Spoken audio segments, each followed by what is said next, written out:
इतनी सुंदर महिला आज अपना मुंह ढक के बैठी है, हैं? बाबा साहब ने कहा शिक्षित बनने के बाद में आपको इन चीज़ों की कोई ज़रूरत नहीं है। ये काम, मुंह ढकने का काम तो उसको करना चाहिए जिसने कोई क्राइम करा हो, अपराध करा हो, है ना।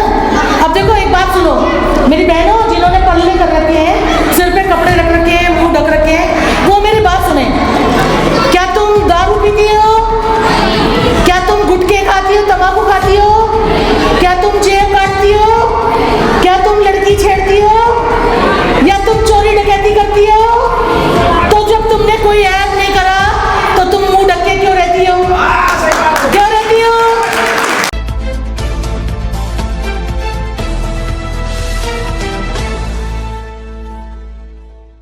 मैंने जब मेरे बच्चे हुए, छोटे छोटे बच्चे थे, मैंने तभी सोच ली थी कि मैं वो लड़की नहीं हूँ जो घर में बैठ के रोटी बना, बर्तन मांज, झाड़ू पोछा कर, कपड़े दो, इसमें मेरा जीवन नहीं कटने वाला।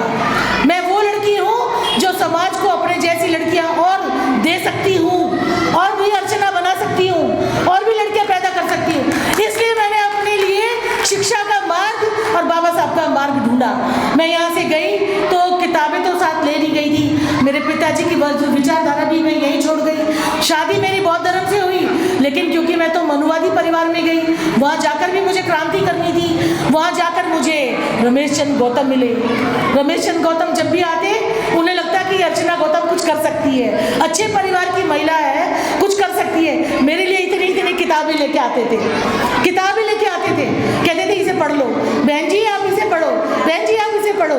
तब मैं वो किताबें पढ़ती थी, जल्दी जल्दी पढ़ूँ, जल्दी जल्दी दिमाग में बाबा साहब को भरूँ। जिंदगी निकली जा रही है, बाबा साहब को बताऊंगी, कैसे बताऊंगी जाकर लोगों के बीच में। तब मैं बाबा इनकी दी किताबें पढ़ पढ़ कर मैं समाज में जाती थी, मैं बाबा साहब के बारे में पूछती थी, तो थोड़ा बहुत जो है गांव के आदमी तो बता देते थे, लेकिन महिलाओं से पूछो तो महिला जानती ही नहीं। उन्हें पूछो, जैसे 26 जनवरी पर प्रोग्राम लगा या संविधान दिवस पे लगा, हम पूछते थे कि आज़ादी क्या होती है जानती हो? अब वो इतने से घूंघट से यूँ देखती थी मुझे, जैसे बहन जी बैठी हैं यूँ देखती थी, है ना। तो वो कहती थी आज़ादी, ये क्या हो बहन जी? अब मैंने कहा आज़ादी तुम्हें ये भी नहीं पता ये आज़ादी क्या होती है, तो तुम आज़ादी का जश्न मनाओगी कैसे, तुम जानोगी कैसे?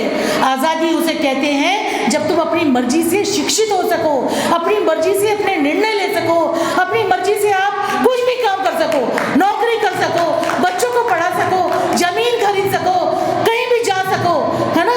जहाँ भी जाओ तुम्हारा नाम हो, दिखाई दो कि आज यहाँ पूनम आई है, या अर्चना आई है, रेखा आई है, सुनीता आई है, रमा आई है, ये देखो, ये है आज़ादी, ये आज़ादी। तुम आदमियों के पीछे ना चलो, तुम आदमियों के आगे चलो। आपको पता है अफगानिस्तान, ईरान, इराक में आदमी औरतों को आगे चलाते हैं। हमारे देश में तो आज भी, हमारा देश आज़ाद हुए कितना लंबा समय बीत गया, 71-72 साल हो गए, है ना। लेकिन आज भी हमारी महिलाएं पीछे चलती हैं, वो शायद सम्मान की वजह से या अज्ञानता की वजह से, लेकिन अफगानिस्तान में आदमी औरतों को आगे चलाते हैं। बताओ क्यों? कोई जानती है? अगर पढ़ी लिखी महिला होगी तो जरूर जानती होगी, या पढ़े लिखे पुरुष होंगे वो भी जानते होंगे। आप जानते होंगे भाई साहब, हैं, जानते हो? वो इसलिए चलाते हैं आगे क्योंकि उन देशों में जगह जगह बारूद बिछी रहती है, बारूद बिछी रहती है, और वो औरतों को आगे चलाते हैं। अगर बम फटेगा तो ये मर जाएगी, मैं बच जाऊंगा, इसलिए औरतों को आगे चलाते हैं। ये तो खुशकिस्मत हो कि तुम्हें बम से नहीं फोड़ रहा कोई, है ना। अरे अपने आप को बचा रखा है तुमको तुम्हारे पतियों ने, तो उस बात का फायदा उठाओ। और मैं एक बात बताऊं कि आदमी किसी को नहीं पढ़ा सकता, ना पढ़ा पाया। आदमी किसी को नहीं पढ़ा सकता। जब तक तुम्हारे अंदर पढ़ने लिखने की क्रांति की उमंग नहीं होगी, तब तक कोई शिक्षित कोई आदमी किसी महिला को कर ही नहीं सकता। ये मैं दावे के साथ कह रही हूँ। अगर आपके अंदर क्रांति होगी, आप करने की इच्छा रखोगी, उमंग होगी कि मुझे करना है। अगर एक बात बताओ, अगर तुम्हारा मन करे कि आज तो मैं साग पकाऊंगी, तुम्हारे पति में हिम्मत नहीं है कि वो कह दे कि तू साग मत पका, नहीं मना कर सकता। अगर तुम कह दो कि मेरा पापा आ रहा, मेरे पिताजी आ रहे गाँव से और आज मुर्गा पकेगा, तुम्हारे पति में हिम्मत नहीं है कि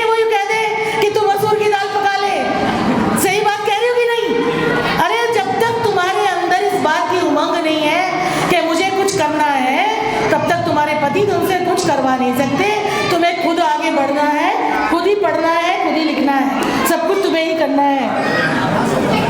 देखो बाबा साहब कह के गए थे कि किसी भी समाज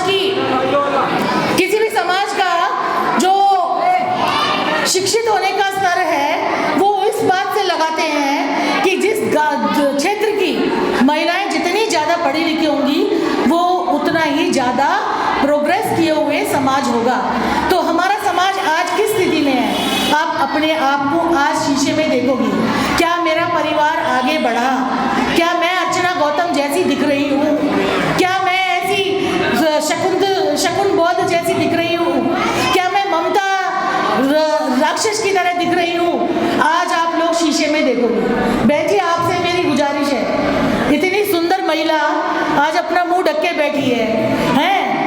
बाबा साहब ने कहा शिक्षित बनने के बाद में आपको इन चीज़ों की कोई ज़रूरत नहीं है।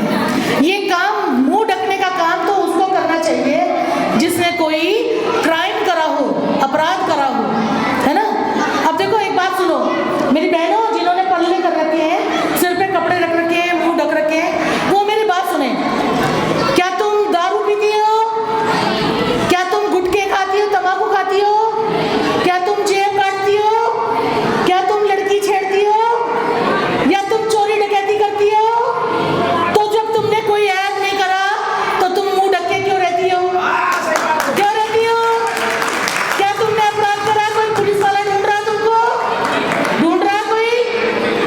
जो दारू पीते हैं, जो तंबाकू खाते हैं, जो लड़कियों को देखते हैं चौराहे पे बैठ जाते हैं, जो ताश खेलते हैं, सट्टेबाजी करते हैं, जो मकान भी बेच देते बिना बीवी को बताए, है ना, दूसरे की बीवी से नैन मटक्का चलता है जिनका, वो कभी मुंह नहीं ढकते, वो कभी अपने आप को छुपा के नहीं रखते, वो कभी कोई ऐसा काम नहीं करते कि उन्हें डर लगता हो।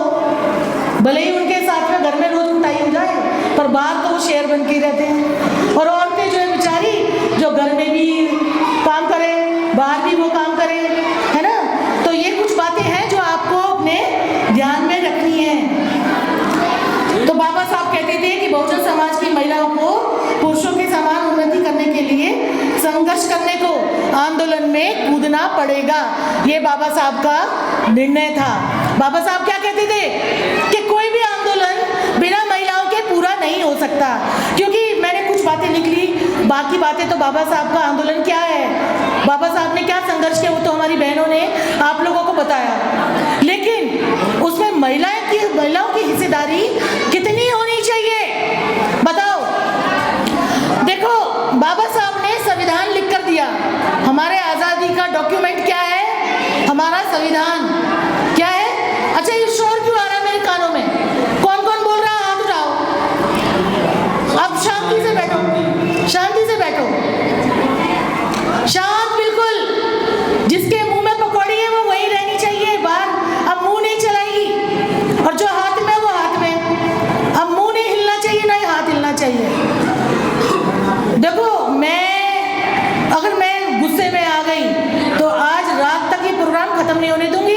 तुम्हारे आदमी जो घर पे बैठे आज वो भूखे रहेंगे पूरी रात, ठीक है? जाने नहीं दूंगी, यहाँ पे दरवाजा बंद करवा दूंगी। सुनना पड़ेगा, जल्दी जल्दी सुन लो या तो फिर अपने घर चली जाना, नहीं तो रात तक बिठा के रखूंगी।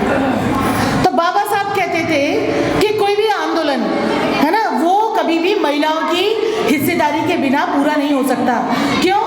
क्योंकि देखो एक बात मैं बताती हूँ, जब बाबा साहब ने संविधान लिखा जो हमारी आज़ादी का डॉक्यूमेंट है, उसके बाद भी उन्होंने देखा कि महिलाओं की आज़ादी अभी तक पूरी नहीं हुई, उनकी हिस्सेदारी कहीं नहीं है, उनकी दुर्गति फिर भी बरकरार है ना। उनको लोग दूसरी औरत कर लेता है, कोई भी आदमी अपनी बीवी को छोड़ देता है, अपनी बीवी पे पूरा जुल्म ढाता है, घर का खेत का सबका, कारखानों में भी सब जगह आप देखते थे कि महिलाएं ही मेहनत करती थी, मजदूरी करती थी। तो महिलाओं को तो कुछ नहीं मिल रहा था। महिलाएं बचपन में विधवा हो रही थी तो वो घर में रख ली जाती थी, घर के पुरुष जो होते थे बाकी वो उस बेचारी महिला का यूज करते थे, उसके शरीर का शोषण करते थे। तो इसलिए क्या हुआ, इन्होंने तो सती प्रथा बना ली, लेकिन हमारे समाज में तो सती प्रथा भी नहीं थी। उसके बाद क्या हुआ, बाबा साहब ने सोचा 2 साल बाद कि मुझे इनके लिए हिंदू कोड बिल लिखना चाहिए, क्योंकि ये हिंदू धर्म को बहुत